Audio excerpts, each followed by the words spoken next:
we all started taking a handful of pills on a Friday, and in those days, and this is really, I think, what's most interesting about that time, is the people that I hung out with, and these young, my age.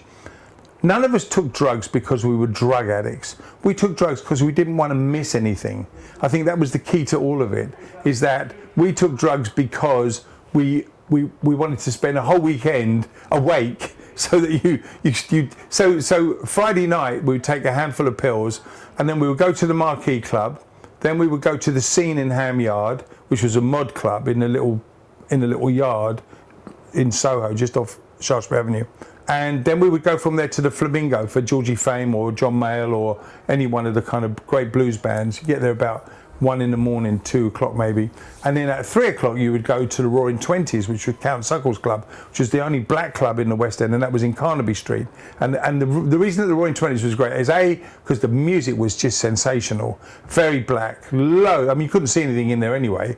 Everybody was dancing, and also they had one of those balls with the lights that nobody else had, so it's kind of cool, But we were all drinking Coca-Cola. In fact, we were all so stoned, we were drinking everything because we were dehydrating like crazy, and we were dancers. Everybody in my era, in the late 50s, early 60s, when we all started jiving, if you could jive with 2 girls, which I can, you were kind of one of the guys.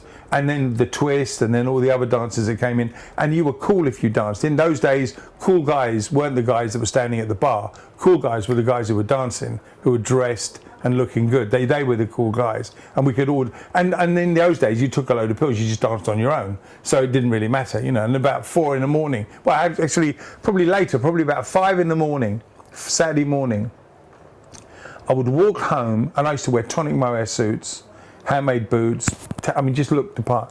And I would walk home to Swiss Cottage, and I had keys. So I used to let myself in the newsagent shop about 6 in the morning, and then I'd hang my suit up and put a white coat on, and then mark all the papers, a print on your hands. Right? I wouldn't have print on my suit. Oh, be the sacrilege.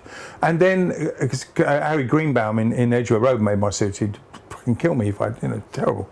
And then I would put my white coat on and do my paper round with no trousers on, because I wouldn't get any print on my trousers.